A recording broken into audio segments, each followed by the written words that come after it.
बिस्मिल्लाहिर्रहमानिर्रहीम। तमाम यूट्यूब और फेसबुक पर हमें देखने वाले नाजरीन को खुश आमदीद और अस्सलामु अलैकुम। मैं हूं आपके साथ आपका होस्ट, आपका दोस्त डॉक्टर इमरानुल हक। नाजरीन कराम, आज स्टार्ट हम कल की राना सनाउल्लाह की प्रेस कॉन्फ्रेंस से करते हैं। काफ़ी जिच नज़र आए, काफ़ी घबराए हुए नज़र आए हैं, काफ़ी तिल मिलाए हुए नज़र आए हैं। इस प्रेस कॉन्फ्रेंस का एक हिस्सा पहले आगाज़ में हम इसकी बात कर लें, जिसमें वो ये कह रहे हैं कि ओ जी कल की असम्बलियाँ तोड़नी हैं, आज तोड़ दें, बस कर दें। इमरान खान कभी महीना बता रहे हैं, फवाद चौधरी कभी तारीख बता रहे हैं और पंजाब की तर्जमान कभी कुछ बता रही हैं। आप ऐसा करें, असम्बलियाँ तोड़ दें। काफ़ी जिच और परेशान, ये कोई पॉलिटिकल स्टेटमेंट नहीं थी, वो झुंझला चुके हैं। वजह क्या है? क्योंकि दूसरी तरफ इसहाक डार साहब और आरिफ अलवी साहब के दरमियान मुलाकातें जारी हैं। 5 मुलाकातें अब तक हो चुकी हैं। इस मौके पर, इस पैराए पर आपने राना सनाउल्लाह की प्रेस कॉन्फ्रेंस देखनी है। ये मैं आपको बता दूं जी, ज़ाहिरी बात है इन 5 मुलाकातों में क्या बात हो रही होगी। हेलो हाय तो नहीं हो रही होगी, ना इलेक्शन की तारीख पर बात हो रही होगी। इसहाक डार की नवाज शरीफ का नुमाइंदा बनके या शहबाज शरीफ का नुमाइंदा बनके अभी आगे एक्सक्लूसिव स्टोरी है जो मैंने आपके साथ शेयर करनी है। 5 मुलाकातें, एक्चुअली इनमें क्या बात हुई वो मैं आपके साथ शेयर करनी है। लेकिन अभी ज़रा राना सनाउल्लाह से आगाज़ कर लेते हैं। ज़रा ज़ाहिरी बात है, इलेक्शन की तारीख के हवाले से बात हुई होगी, नवाज शरीफ पर हाथ हौला रखने के हवाले से बात हुई होगी, माशियत के हवाले से शायद कोई बात हुई होगी। ये तो सब चीज़ें हैं। दूसरी तरफ राना सनाउल्लाह पंजाब के सदर होने के नाते, मुस्लिम लीग नून के वज़ीर दाखिला नहीं, पंजाब के सदर होने के नाते वो ये ऐलान कर रहे हैं, ऑफिशियली ये ऐलान कर रहे हैं कि नवाज शरीफ के इस्तकबाल की तैयारियों का ऐलान कर दिया गया है। ठीक है जी, उन्होंने कहा कि आज मीटिंग हुई है हुकूमती अरकान की, मुस्लिम लीग नून की, और ये डिसाइड कर लिया गया है। उन्होंने कहा कि यूनियन कौंसिल की सतह पर तैयारियों का कहा गया है, यानी यूनियन कौंसिल सतह से मुराद के इमरान खान के लॉन्ग मार्च की तरह शहर शहर ले जाया जाएगा। जी हाँ, मुझे नहीं पता कि इनकी सेहत इजाज़त देती है या नहीं, लेकिन ये जो यूनियन कौंसिल वाला लफ्ज़ इस्तेमाल किया गया है मीटिंग में, तो ये पूरा पाकिस्तान घुमाने का प्लान है या जीटी रोड तक है, जो मुझे समझ आ रही है। बहरहाल वापसी की राहें कोई शक नहीं खोली जा रही हैं। आएंगे, उन्होंने कहा कि इलेक्शन के करीब। अब ये नहीं बताया कि कौन से इलेक्शन के करीब, वो ज़िमनी इलेक्शन के करीब आएंगे या आम इंतखाबात के करीब आएंगे। तो इमरान खान साहब ने तो असम्बलियाँ तोड़ने वाले हैं। दिसंबर की डेडलाइन है, तो दिसंबर की डेडलाइन के बाद इमरान खान साहब किसी वक्त भी असम्बलियाँ तोड़ देंगे। अच्छा, ये बड़ा उन्होंने अजीबोगरीब बात की है। हाँ, साथ उन्होंने प्रेस कॉन्फ्रेंस में बोला कि इसहाक डार से सदर मुमलिकत की जो मुलाकातें हुई हैं ना, इसमें चार्टर ऑफ मईशत पर बात हुई है। क्या बात हुई है? चार्टर ऑफ मईशत पर बात हुई है। तो इसहाक डार जो पाकिस्तान के जो सुपरमैन हैं, जिनके मुतलिक कहा गया था कि इन्होंने पहले भी करके दिखाया था और अब भी करके दिखाएंगे, वो मईशत पर इमरान खान से मदद मांग रहे हैं। इसका कोई और दूसरा मतलब नहीं, क्योंकि सदर आरिफ अलवी नहीं गए मुज़ाकरात करने के लिए। अच्छा जी, मदद मांग रहे हैं। मुश्किल हालात में डिफ़ाल्ट करने की मुहिम ना चलाई जाए, जो कहा जा रहा है कि 1 महीना और चंद दिन के रिज़र्व रह गए हैं, वो मुहिम चलाई जा रही है। इससे पाकिस्तान को नुकसान पहुंच रहा है। अच्छा, इतना अंदाज़ा हो गया है राना सनाउल्लाह की प्रेस कॉन्फ्रेंस से, जो सरकारी तौर पर बता रहे हैं कि उनके हाथ खड़े हो गए हैं। अच्छा नाज़रीन कराम, अब आगे चलते हैं। वफाकी दारुल हुकूमत इस्लामाबाद से कुछ मज़ीद ताज़ा तरीन खबरें हैं, और एक खबर रावलपिंडी से भी है जो कि बड़ी अहम है कि अरशद शरीफ की वालदा, उनकी तबीयत अचानक ख़राब हुई थी और वो हॉस्पिटल में एडमिट हुई थी। चेकअप के लिए गई थी, तो उनकी लुक आफ्टर किया गया। उधर वहाँ पर आर्मी चीफ सैयद आसिम मुनीर की मुलाकात हुई। वो वहाँ पर तशरीफ़ लाए, ख़ास तौर पर तशरीफ़ लाए। ये मुलाकात इत्तफ़ाक़ी मुलाकात नहीं थी, बल्कि वो आए जब उनको पता चला कि अरशद शरीफ की वालदा की तबीयत ठीक नहीं है, तो वो वहाँ गए। बल्कि ना सिर्फ तीमारदारी की, बल्कि तफसीली तौर पर उनकी खैरियत दरियाफ्त की, उनके दुख दर्द बांटे, उनको तसल्ली दी। मुकम्मल तौर पर उन्हें कहा कि शहीद अरशद शरीफ हमारा असासा थे, पाकिस्तान का असासा थे, अफवाज पाकिस्तान का असासा थे, और हमारे तर्जमान थे, हमारे सफ़ीर थे। इसलिए ये भी कहा कि आर्मी चीफ सैयद आसिम मुनीर ने कहा कि शहीद अरशद शरीफ के साथ उनका भी ताल्लुक़ था, और उसके बहुत से सहाफ़ी गवाह हैं। सॉरी कि मुलाकातें होती थी और बहुत अच्छी, और सिर्फ पाकिस्तान और सिर्फ पाकिस्तान और सिर्फ पाकिस्तान के लिए मुलाकातें थी, ज़ाती कोई एजेंडा नहीं था।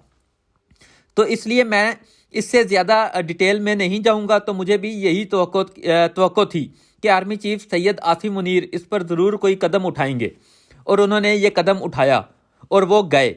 और बहरहाल उन्होंने मुकम्मल तौर पर यह तसल्ली दी है कि इन पर एतमाद किया जाए, इन पर भरोसा किया जाए, क्योंकि ये बहुत ही मुश्किल केस है, लेकिन इंशाल्लाह ये इतना मुश्किल नहीं है कि हम कातलों तक मंसूबा साजों तक ना पहुंच सकें।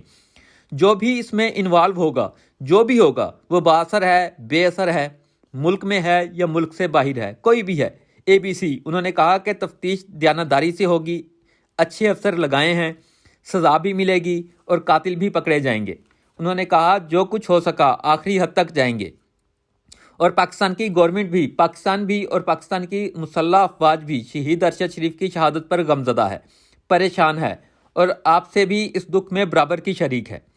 तो ये डिटेल्स बात हुई, और बार बार अम्मा जी का हाथ पकड़ के उन्होंने तसल्ली दी, गारंटी दी, अल्लाह को गवाह बनाकर कहा।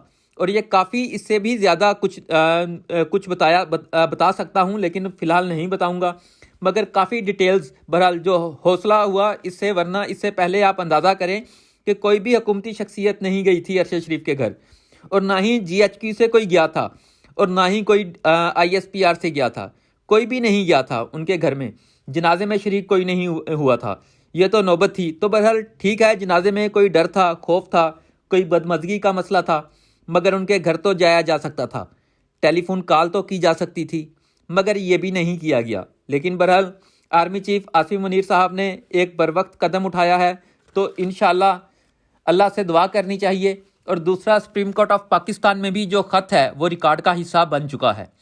जो अरशद शरीफ की वालदा ने ख़त जमा करवाया था, यानी FIR दर्ज करवाने के लिए दरख्वास्त चीफ जस्टिस ऑफ पाकिस्तान को दी थी, वो रिकॉर्ड का हिस्सा बन चुका है। और इस रिकॉर्ड का हिस्सा बनने के बाद तो मेरा ख्याल है जिन लोगों के नाम हैं, अब ज़रूर उस पर वो एक बार सोचें कि मुसल्लह अफवाज अदारे का वकार इसी में है कि वो स्टेप डाउन कर जाएं, पीछे हट जाएं और अपने ओहदे छोड़ दें और GHQ में रिपोर्ट करें।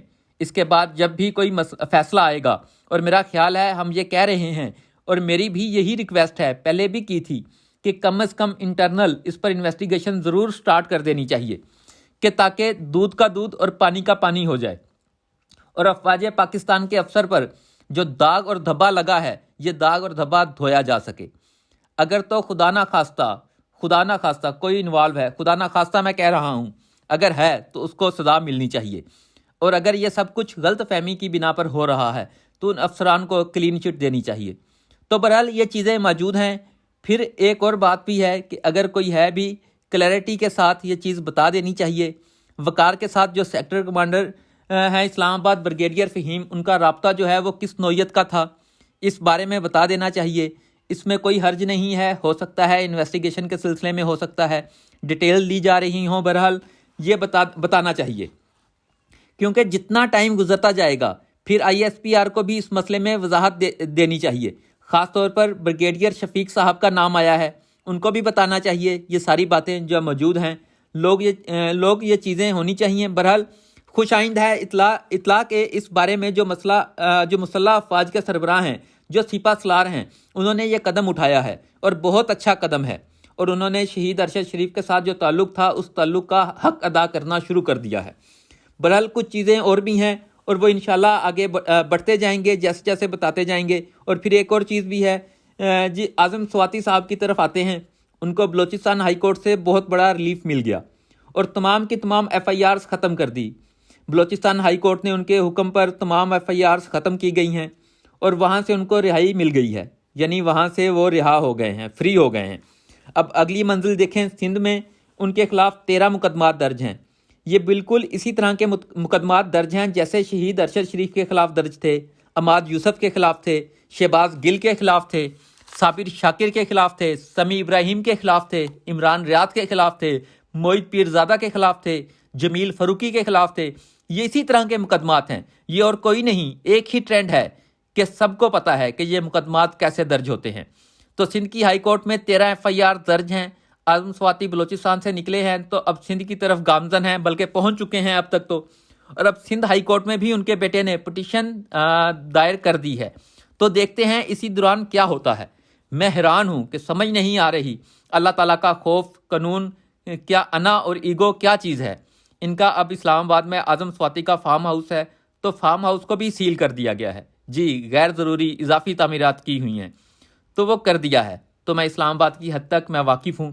اسلام آباد کے فارم ہاؤس جو ہے چک شہزاد کے اور دیگر، پہلی بات تو یہ ہے کہ وہ ایک ایگری فارم ہاؤس ہیں، یعنی کہ کراپس کے لیے، سبزیاں وغیرہ کے لیے، اس مقصد کے لیے دیے جاتے تھے تاکہ اسلام آباد اور گرد و نواح کی جو ضروریات ہیں وہ پوری ہو سکیں۔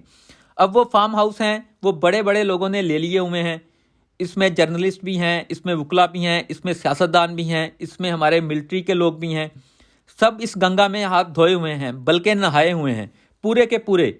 تو انہوں نے فارم ہاؤس لیے ہوئے ہیں اور ان فارم ہاؤس میں اپنے بنگلے تعمیر کیے ہوئے ہیں، اور زرعی اور شرعی والا تو چکر ہی نہیں ہے، زرعی شرعی والا تو چکر ہی نہیں ہے۔ اور اس میں نامور وکلا بھی شامل ہیں۔ افتخار چودھری نے سوموٹو لیا تھا اس بات پر، اور جب انہیں پتہ چلا کہ اس میں سب اکٹھے ہی ہیں تو اس کے بعد نوٹس انہوں نے بھی واپس لے لیا تھا، وہ بھی آگے نہیں بڑھ سکا تھا۔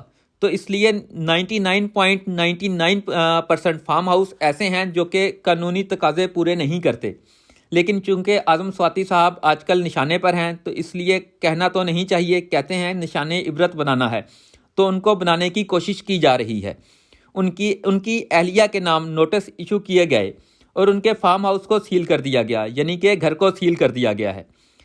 چلیں آگے بڑھتے ہیں۔ یہ تو اللہ تعالیٰ کے ہاں دیکھتے ہیں کہ کیا ہوتا ہے، کہ اللہ تعالیٰ کی پکڑ بہت سخت ہوتی ہے۔ میں صرف اتنا ہی کہوں گا، ایک طرف تو یہ صورتحال ہے، مہنگائی کی صورتحال آپ کے سامنے ہے، مہنگائی، بے روزگاری اور قرضے زر مبادلہ کے ذخائر نہ ہونے کے برابر، قرضوں کے بوجھ تلے دبے ملک ڈیفالٹ کی طرف جا رہا ہے۔ اور اس ساری صورتحال میں وفاقی حکومت نے بڑی ہمت کر کے 2 ارب روپے کے فنڈز مختص کیے ہیں میڈیا مہم کے لیے، میڈیا کمپین کے لیے 2 ارب مختص کیا ہے، جو اشتہارات کی مد میں جائے گا، اور پتہ نہیں کس مد میں جائے گا یہ 2 ارب روپیہ۔ اور پچھلے 5 سال جو تھے مسلم لیگ نواز کے، پنجاب میں بھی ان کی گورنمنٹ تھی اور مرکز میں بھی، ان 5 سالوں میں 40 ارب تقسیم کیا گیا تھا، 40 ارب روپے، 40 بلین یہ تقسیم کیا گیا تھا۔ یہ سرکاری اعداد و شمار ہیں، یہ خبریں نہیں ہیں یہ میری یا کسی اور کی، یہ سرکاری اعداد و شمار ہیں۔ اب پھر 2 ارب میڈیا کمپین میں جھونکا گیا ہے اور اس کے فائدے بھی ہو رہے ہیں۔ اس کے جو فائدے ہیں وہ ایسے ہو رہے ہیں، چلے ویڈیو لمبی ہو رہی ہے، یہ مزید آپ کو اگلے ولاگ میں بتاؤں گا کہ اس کے فائدے کیا ہو رہے ہیں۔ ملتے ہیں آپ کے ساتھ اگلے ولاگ میں۔ اللہ حافظ۔